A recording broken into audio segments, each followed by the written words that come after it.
Hello students, my name is Niyati Said and thanks for watching Edupedia word videos. My topic for the presentation is third section of the chapter Morphology of Flowering Plants. In this section of the video, we will discuss about the external morphology of leaf. Okay. Leaf, they are dorsoventrally, that means it has dorsal end also and ventral end also. And it is compressed in nature. It is lateral appendage of stem which is born at node, and it is specialized to perform photosynthesis because it is green in color. Okay. It is thin. It is expanded green structure. It is exogenous in origin and they are born on stem at nodes. Okay. And the space between two nodes is called as internode. Okay. So we can say that leaf, it is thin, it is expanded green structure and it is exogenous in origin and it is born on stem at node. So node is a place from where leaf emerges or arises. Okay. So, and this is the axile. Axile is a place between a branch and a main stem. Okay, where axillary bud resides, okay, and which has limited growth. Now we will talk about the three main parts of a foliage leaf. Which are those? First is leaf base or hypopodium, okay. Second is petiole, which is called as mesopodium, okay. And third is epipodium, which is called as lamina or leaf plate. So leaf plate or lamina, it is the expanded, broad, flat and green portion of the leaf. And this is petiole, it is the stalk of the leaf. It is the section that joins the base of the leaf to the lamina. And this is the leaf base from where a leaf is connected with the main stem, okay. Leaf base, it is a portion of a leaf by which it is attached to the stem, and in monocot leaves the base of the leaf is sheeted type. I'll show you in the diagram how it is in the form of sheet, but for the time being just know that in monocot it is of sheeted type, and in dicots stipules are found at the base of a leaf in the form of lateral outgrowths, okay. And in some plants like peas, beans, the base of the leaf is swollen, as you can see. So this portion is called as pulvinous. Now we'll talk about the leaf base, which is also called as hypopodium. See, this is the leaf base, which is a part of a leaf which is attached with the stem. It may assume different shape in different plants, okay. It may possess a pair of lateral outgrowth at the base. See, these are the lateral outgrowth which are called as stipules, okay. So hence they are called as stipulate leaves. It is found in rows, and if no stipules are there present in the leaf, then that leaf is called as ex-stipulate leaf, okay. Stipules, they are green and thus they protect the bud and they carry out photosynthesis too. Now comes leaf base modification. What it is? Leaf base is often indistinguishable from petiole. Petiole is a stalk of a leaf, okay. So it is often indistinguishable from petiole. In monocots like cereal, leaf base is in the form of clasp and it forms a sheet around stem, okay. So like this, it is in the form of sheeting leaf base. In dicots like legume, it is swollen and it is responsible for sleep and shock movement, okay. So this is pulvinous, okay, which is found only in dicots like legumes. So in some plants like peas, beans, the base of the leaf is swollen and it is known as pulvinous. Now we'll talk about the stipule modification, what it is. See, this is the stipule which got converted into a form of a spine. So it is called as a spiny stipule. It is found in acacia, okay. It reduced rate of transpiration. That's why it got converted into a spine-like form, and thus it protects plants from grazing animals also, like cow and buffalo. Okay, it is found in acacia. Sometimes stipules get modified into foliaceous form also. That means it get converted into a leaf-like structure. It is found in P. Okay. In some plants like those of the willows and certain cherry trees, the stipule they produce substances that acts as insecticides also, and they prevent insects attacking the developing leaf. Okay. So these are the modifications of a stipule. As you can see in foliaceous stipule, it is large, it is green, and it is a leaf-like that performs photosynthesis. Okay. In case of a Smilex tree, stipule get converted into a wiry-like structure, which we call it as tendril stipule. As you can see that it got converted into a hairy-like structure or wiry-like structure. The thin wiry structure, it helps in the climbing process of the plant, as in case of Smilex. So stipule modifications are spiny stipule, foliaceous stipule, and tendril stipule. Now come to petiole, that is another part of a leaf. So it is the stalk of the leaf, and it is the section that joins the base of the leaf to the lamina. Generally, petiole is cylindrical. See, this is the petiole part. It is cylindrical in nature, or it is semicircular also in form. The petiole is stem-like. Within the petiole, there are tiny tubes that connect to the vein of the leaf. These tubes, they carry food and water to the leaf, and some carry food that is prepared by the leaf. Okay. So in most plants, the petiole they bend in a way where blades can receive more sunlight. They also provide a flexible handle that enables the blade to twist in a wind to avoid damage. Okay. So this is petiole, okay, which is also called as Mesopodium. It is a part of a leaf that connects the lamina with the branch or stem. See, this is the stem and this is the petiole and this is the lamina. Generally, petiole it is cylindrical or semicircular in form. The petiole it is stem-like. Within the petiole there are tiny tubes that connect to the vein of the leaf. See, these are the veins of the leaf. Okay, so it connects to the vein of the leaf. These tubes they carry food and water to the leaf, and they some carry food that is prepared by the leaf. Okay, in most plants the petiole they bend in a way where blades can receive more sunlight. Okay, leaf blade means lamina, so that lamina can receive more sunlight.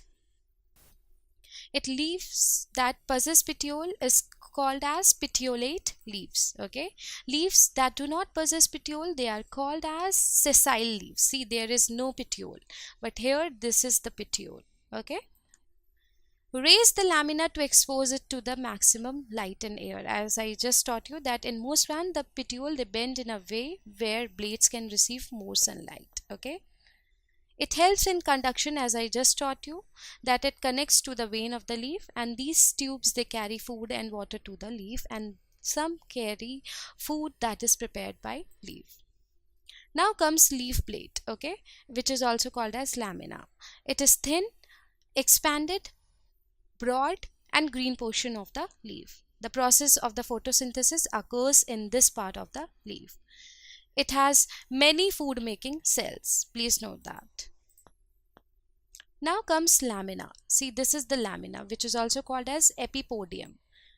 It is the largest and most important green dorsoventrally flattened portion. I repeat, it is the largest, most important green dorsoventrally flattened structure. Dorsoventrally means it has dorsal end also and ventral end also.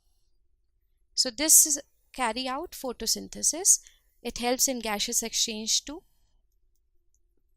and it helps in transpiration also. See, this is the dorsal end and this is the ventral end of a leaf. So this is called as dorsiventral leaf. It is found mostly in dicots. This is isobilateral leaf. which usually orient parallelly to the main axis and held parallel to the direction of the sunlight. That means they are in the parallel form to the main axis and they held parallel to the direction of the light. Okay, so this is isobilateral leaf. It is found mostly in monocots. Arrangement of veins and veinlet in the lamina is called as venation. Okay, see, these are veins and these are the veinlets. These are the veinlets and these main lines are called as vein. So the fine lines present on the leaf are called as leaf veins, and this is the midrib of the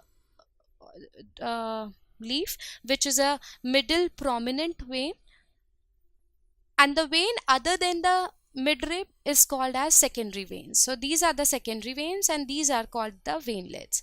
The leaf veins, they consist of vascular bundle that help in the transport of mineral, nutrients and water from the root to the leaf and material produced in the leaf to the rest of the body.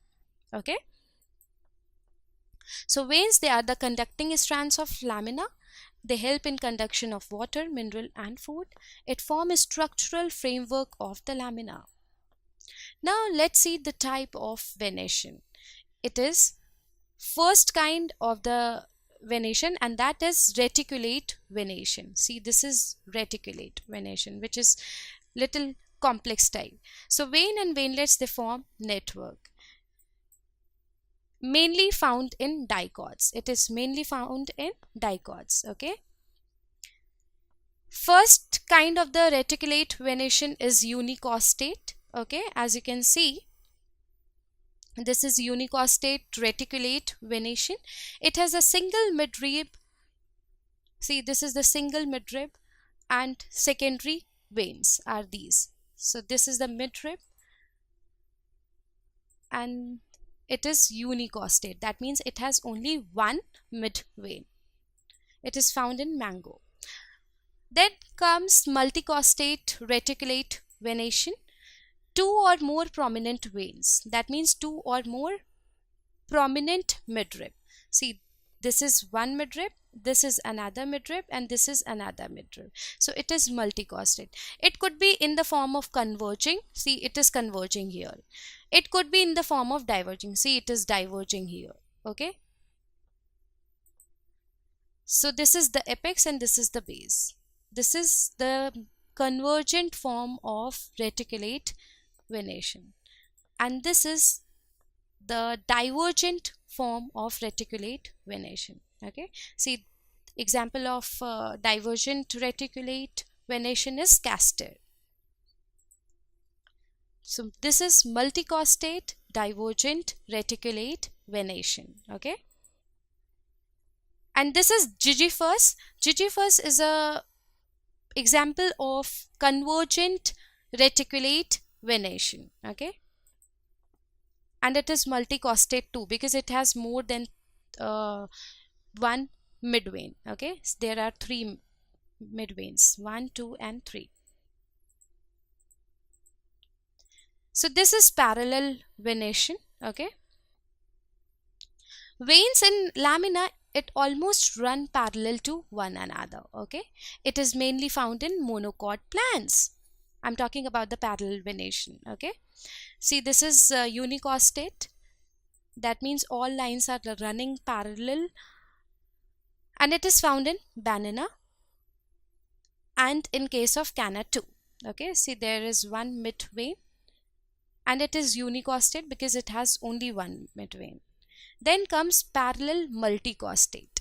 See, this is in the form of convergent and this is divergent form of multicostate parallel. That means, see, all these lines are running parallel to each other, right? So this is the form of multicostate parallel venation. Okay, and it is in the form of convergent. See, it is converging. Okay, here also it is converging. So it is multicostate convergent parallel. It is found in rice and in bamboo too. Then comes multicosted divergent. See, it is diverging, and there are many midveins, so it is called as multicosted divergent parallel venation, because all these lines are running parallel to each other, so it is called as multicosted divergent parallel venation. It is found in fan palm. Now, type of leaves. See, this is simple leaf, wherein lamina or leaf blade is single and entire. Okay, it is seen in mango, peepal, papaya. Okay, so these are simple leaves.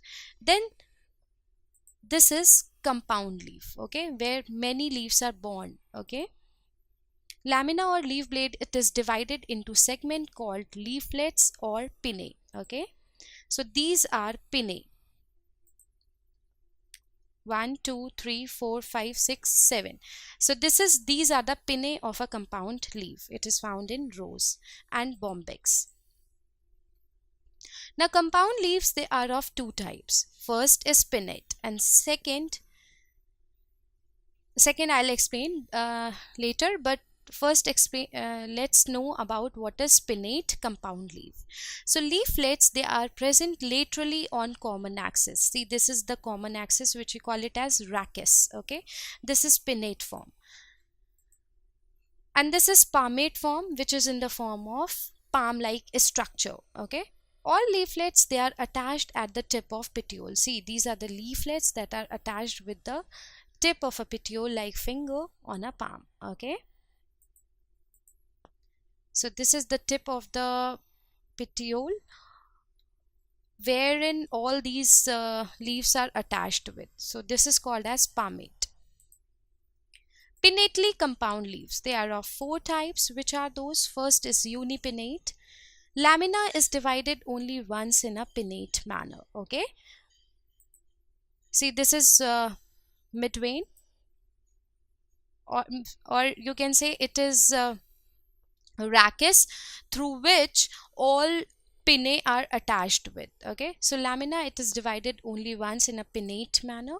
It is imperipinnate because it has 7, that is odd structure. 1 2 3 4 5 6 7, 7 pinnae are there. That's why it is called as imperipinnate. Odd leaflets are there. Okay, it is found in rose.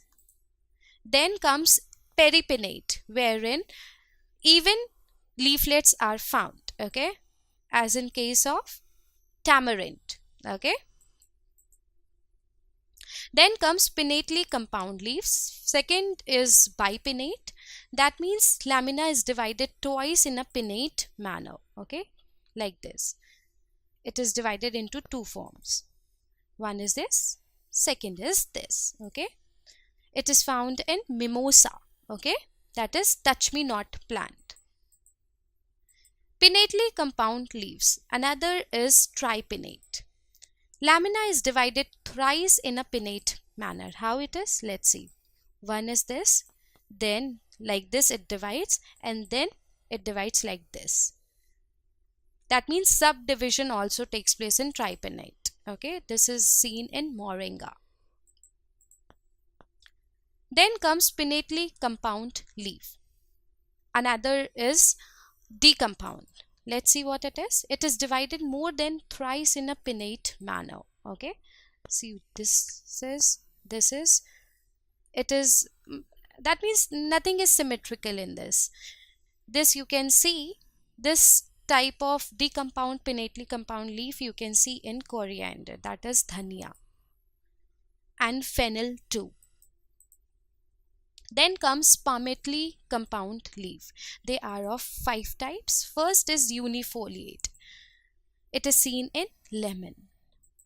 Second is bifoliate. That means 2 leaves are there, which is attached with 1 petiole. Okay, it is seen in Hartwickia plant. Then comes trifoliate.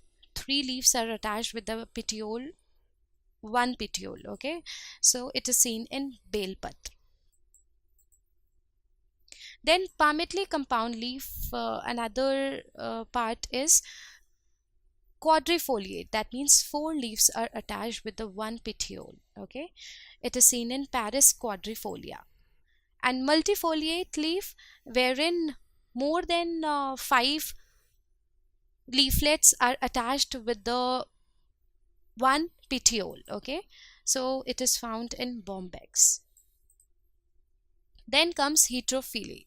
What it is? The occurrence of more than one type of leaf on the same plant. It is called as heterophylly. Let's see what it is. This is kind of adaptive development. So some aquatic plants, they have aerial floating leaves different from the submerged leaf. That means floating leaves are different from the submerged leaves. Okay. Floating leaves, they are broad and they are usually unlobed. Okay, as you can see. And submerged, see, this is the submerged leaves. So submerged leaves, they are ribbon shaped, they are linear, and they are very much dissected. It is found in Limnophylla, Heterophylla. Okay, this is the floating leaf and this is the submerged leaf. Heterophylly, another is developmental heterophylly. We have studied about the adaptive heterophylly. Now this is developmental heterophylly. Leaves of different form and shape, they arise at different times during growth of the same plants. Okay, let's see how it is. This is the young leaf, but when it gets older, it becomes like this. So this is called as developmental heterophylly. Okay, it is found in eucalyptus. This is the young leaf and this is the older leaf. Okay, like this. Then function of leaves. What are the functions? Most important function of leaf is photosynthesis. Okay, second is that it helps in the exchange of gases through minute pores, which we call it as stomata. Then third is that it brings about transpiration and it is necessary for ascent of sap. It helps to protect axillary and apical bud from mechanical injury and desiccation. Now let's see the modification of leaves. First, leaf spine is the modification of leaf. And what's the function of leaf spine? Protection. Then leaf tendril is another modification of leaf whose function is climbing. Then comes leaf hooks, which is another modification of leaf whose function is support. It provides support. Then phyllote. Phyllote, it performs photosynthesis. Then reproductive leaves. It helps in propagation, vegetative propagation. And another modification of leaf is storage leaves, that stores food. Modifications of leaf spines. See, first is spine. In some xerophytic plant, the entire leaf gets modified into a small stiff pointed structure, which we call it as spine, students. Okay, so these are the spines. Okay, opuntia. It is seen in opuntia, which is cactus plant. It helps to check transpiration in desert areas. Sometimes only part of leaves such as stipule or leaf apex, they get modified into spines. See, as in this case. This is the only part of the leaf such as stipule or leaf apex, it gets modified into a spine. So this is called as spiny stipule, as it is seen in gingifers. It is also seen in acacia. And a spiny apex, that means the leaf apex also gets converted into stipule form, and it is called as leaf apex spine.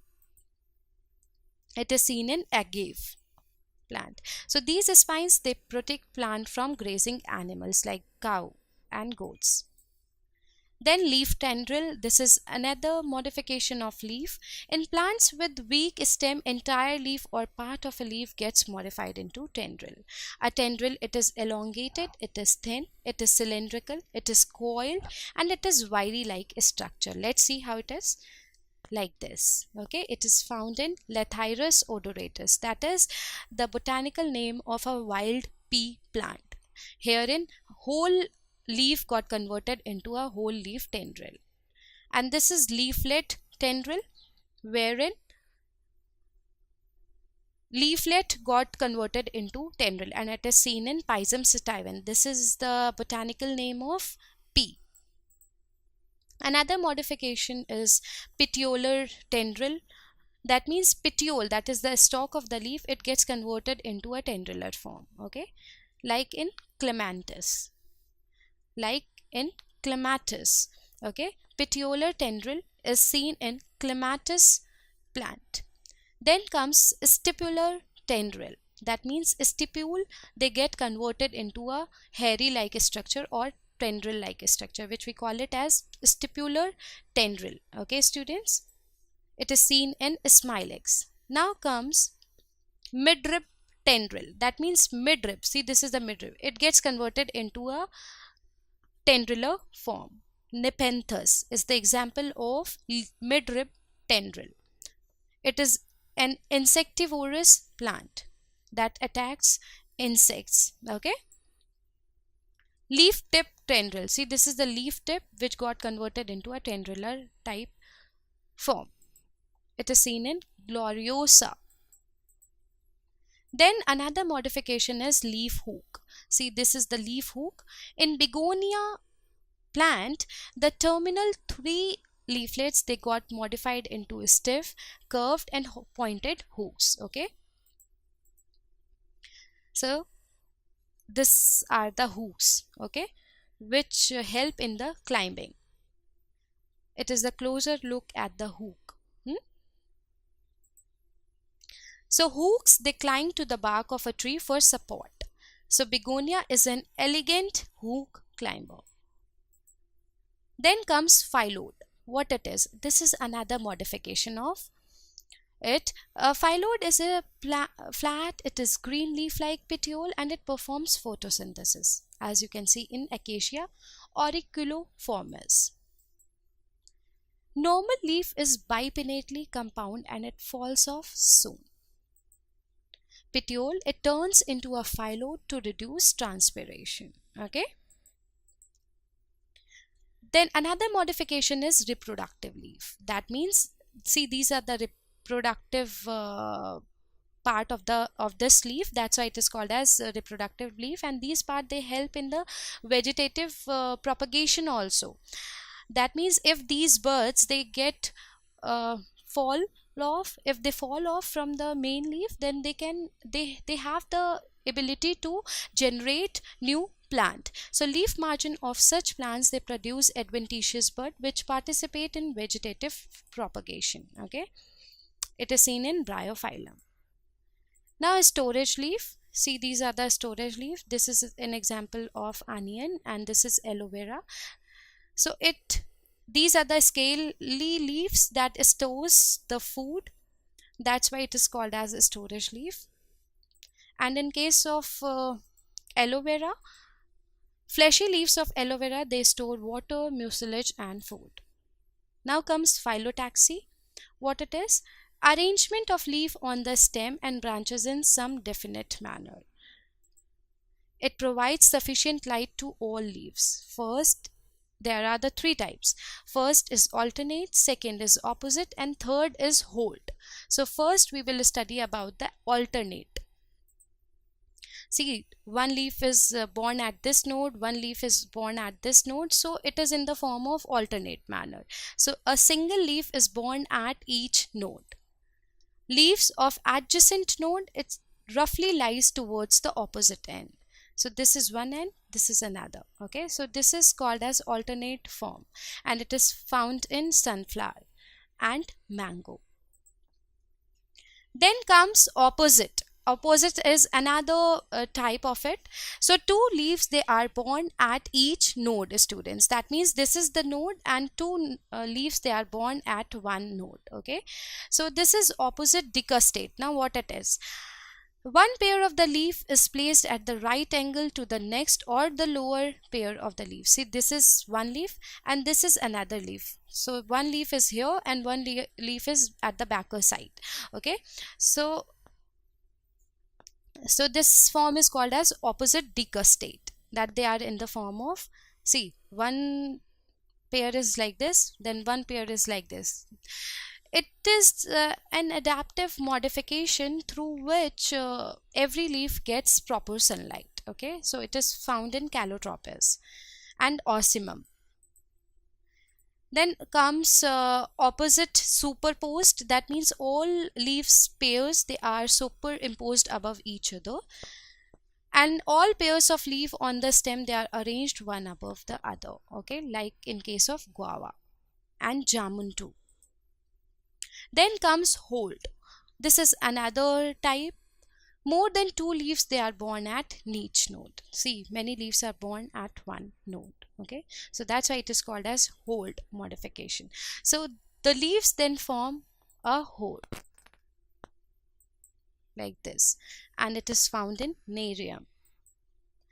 And this was all about the external morphology of leaf, heterophylly, and phyllotaxy. Okay, and in my next section of the presentation, we will discuss about the flower. Okay, so till then, stay tuned and keep watching Edupedia Word videos. Thank you.